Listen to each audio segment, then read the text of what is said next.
मैं रवि कुमार, स्वागत है आपका रेनेशा आईएएस में। जो इंटरव्यू सेशन आपके चल रहे हैं उसका यह पार्ट 19 है। 18 पार्ट पहले ही दिए जा चुके हैं। आशा है कि काफ़ी लाभ आपको मिल रहा होगा।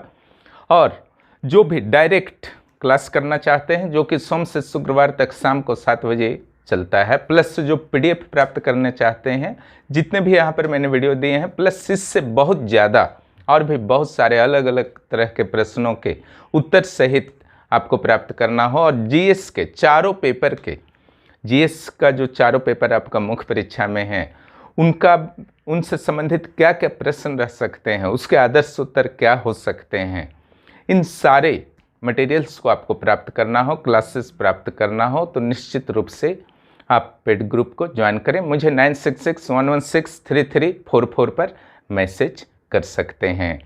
इंटरव्यू के संदर्भ में एक चीज़ ध्यान रखिएगा, जब आप इंटरव्यू बोर्ड के समझ जाते हैं, जब आपके इंटरव्यू समाप्त हो जाते हैं लेकिन आप अंदर ही हैं अभी, है ना, उसके बाद जब आप खड़े होते हैं तो ज़रूर अभिवादन करने के बाद ही आइए। ओके, अब अभिवादन कैसे कर सकते हैं?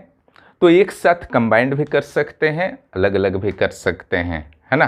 खास करके अगर कोई महिला सदस्य हैं तो कंबाइंड कर सकते हैं, तो भी उसका एक अलग तरीका होगा कि आप सभी को बहुत बहुत धन्यवाद, या फिर thank you sir, thank you sir, thank you ma'am, thank you sir इत्यादि बोल करके अपना शालीनतापूर्वक बाहर निकल जाना है। इसका ध्यान रखेंगे। कभी कभी बोर्ड के द्वारा कुछ ऐसे प्रश्नों को पूछा जाता है जो आपको असहज कर सकते हैं। इसके माध्यम से बोर्ड यह देखना चाहता है कि ऐसे प्रश्नों के पर आपका रिएक्शन क्या होता है, ऐसे प्रश्नों के उत्तर के मामले में आपकी सोच कितनी व्यापक है ना। एक प्रश्न जो था बीपीएससी में पूछा गया था, इसलिए उस पर चर्चा करना मैंने उचित समझा। वहाँ पर पूछा गया था एक कैंडिडेट से कि प्यार क्या चीज़ है, तो उस कैंडिडेट ने उत्तर दे दिया कि सर प्यार क्या चीज़ है मुझे तो नहीं पता, मैंने ये सब कभी नहीं किया है। ऐसा उत्तर नहीं देना है, ठीक है। व्यापकता को देखते हुए आपको उत्तर देना है, संकुचित दृष्टिकोण से नहीं, फिल्मी स्टाइल में नहीं, एडमिनिस्ट्रेटिव एटीट्यूड में और डिप्लोमेटिक वे में ही सारे प्रश्नों का उत्तर वहाँ पर देना है। इसका भी उत्तर उसी वे में देना है, ठीक। इसमें घबराने की ज़रूरत नहीं है, काफ़ी कॉन्फिडेंस के साथ आपको जवाब देना है, ज़रूर जवाब देना है।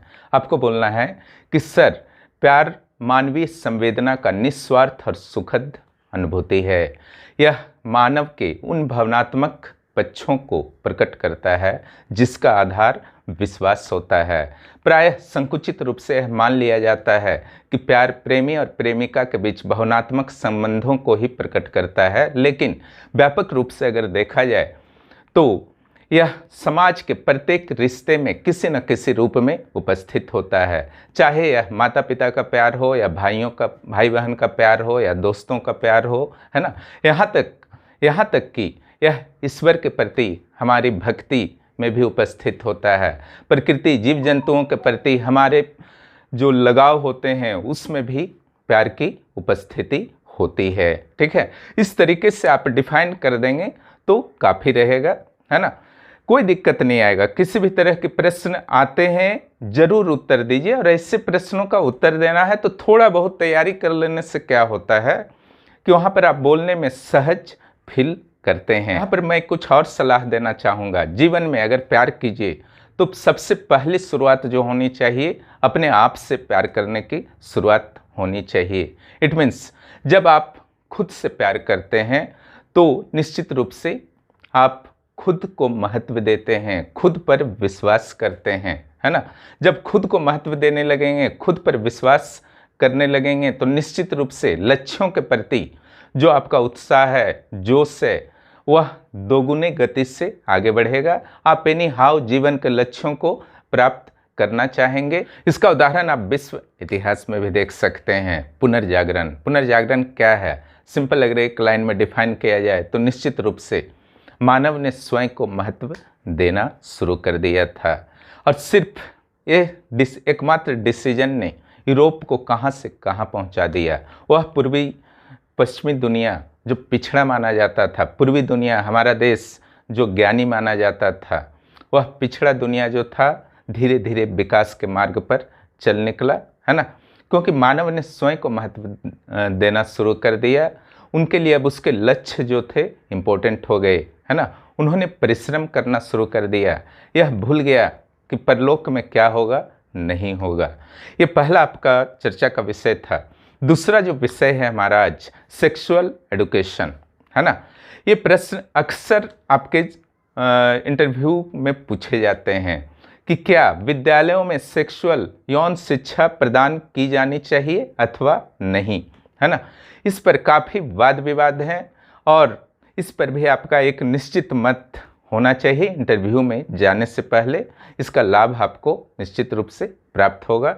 इस तरह के किसी भी प्रश्न का उत्तर देने में आपको हमेशा एक चीज़ ध्यान रखना है कि आपको जो है प्रगतिवादी, प्रगतिशील सोच का होना चाहिए, है ना। संकुचित या स्थिर सोच का नहीं होना चाहिए।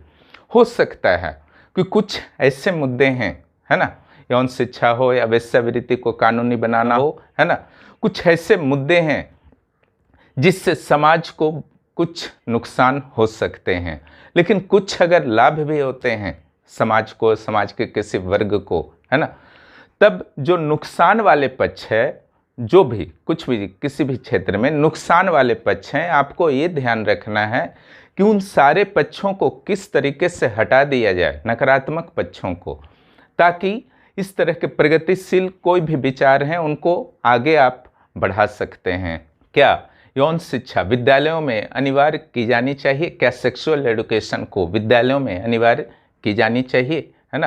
ये प्रश्न जो है इंटरव्यू बोर्ड में अक्सर पूछे जाते हैं। इस तरह के कुछ भी प्रगतिशील विचार जब आते हैं, है ना, जिससे लाभ तो है लेकिन कई तरह की आशंकाएं भी जुड़ी हुई हैं, तो पहला तो यहाँ पर कंसेप्ट बना लीजिए, आपका कोई बीच का मार्ग होना चाहिए जिसमें बाधक नहीं हो। जो भी इससे लाभ हैं, लाभ वाले तत्व भी मिलते रहें और जो आशंकाएं हैं वे आशंकाएं निश्चित रूप से दूर करने के लिए समय भी मिल जाए। कुछ इस तरीके का आपको सलाह ऐसे मामलों में देना चाहिए। उत्तर देने के दौरान इसे ध्यान रखें। यहाँ पर प्रश्न पूछा जब जाएगा बोर्ड के द्वारा, क्या यौन शिक्षा को विद्यालयों में अनिवार्य कर दे जाने चाहिए, है ना। विद्यालय वर्ड ध्यान दीजिएगा, कॉलेज की बात नहीं हो रही है, ओके। यहाँ पर आपको जो उत्तर देना है, तो पहले ये जान लीजिए उत्तर देने से पहले कि इसके पक्ष में और विपक्ष में क्या क्या मत हैं, ठीक है।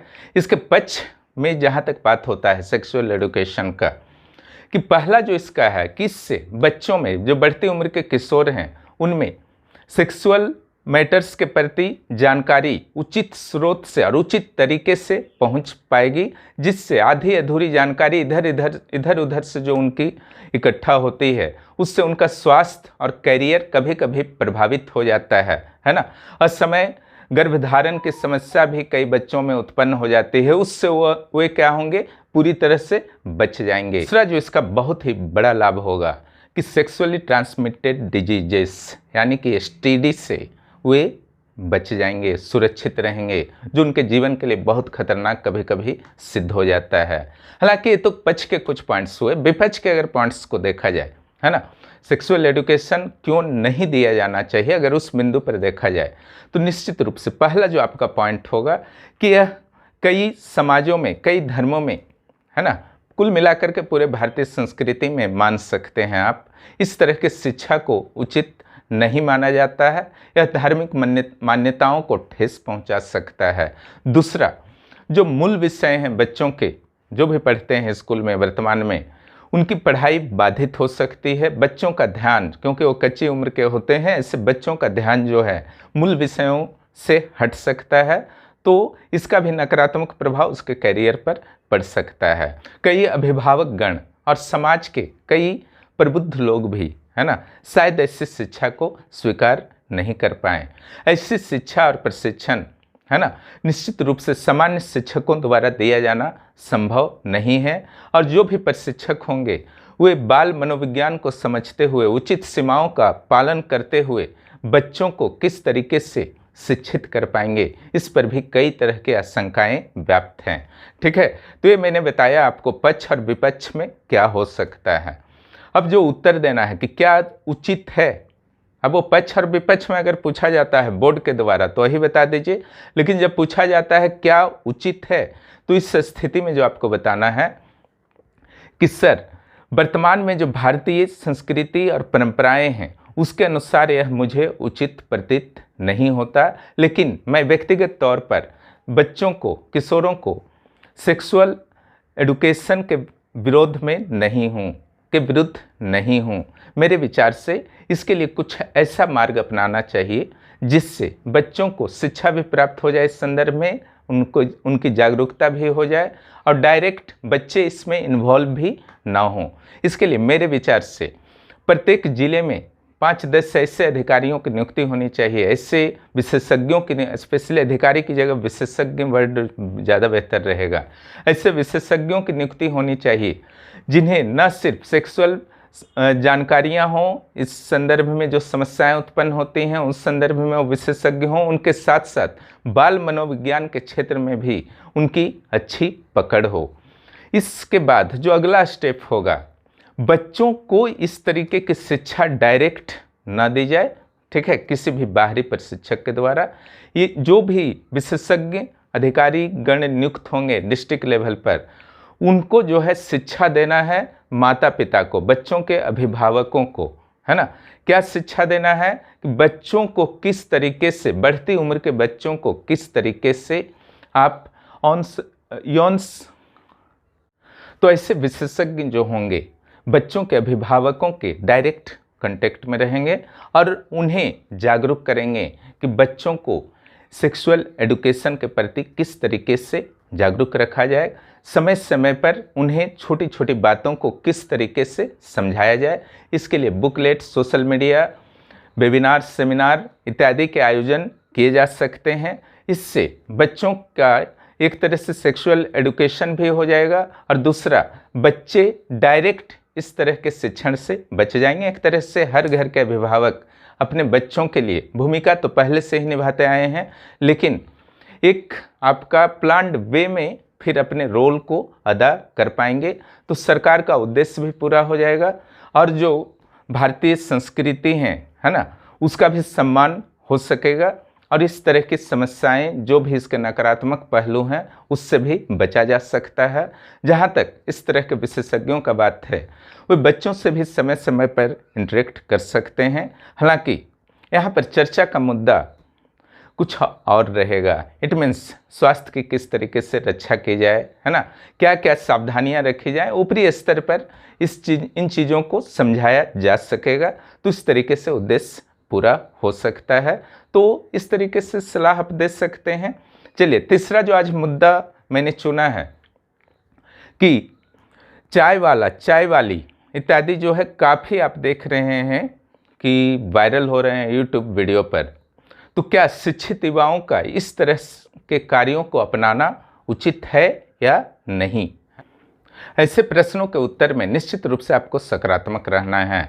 आपको बताना है कि सर, शिक्षित युवाओं का किसी भी कार्य में आना कहीं से कोई गलत नहीं है, क्योंकि शिक्षा सिर्फ हमें सरकारी नौकरी के लिए योग्य नहीं बनाता है, बल्कि अन्य कार्यों के लिए भी योग्य बनाता है और अन्य कार्यों के लिए इस रूप में योग्य बनाता है कि इन कार्यों को हम मौलिक तरीके से, कुछ अलग तरीके से कर सकते हैं। दूसरे शब्दों में पब्लिक मैनेजमेंट, बिजनेस मैनेजमेंट अलग तरीके से कर सकते हैं, पब्लिक रिलेशन अलग तरीके से स्थापित कर सकते हैं, अलग अलग स्थितियों को देखते हुए बिजनेस प्लानिंग कर सकते हैं। इससे बिजनेस के सक्सेस होने की संभावनाएं बढ़ सकती हैं।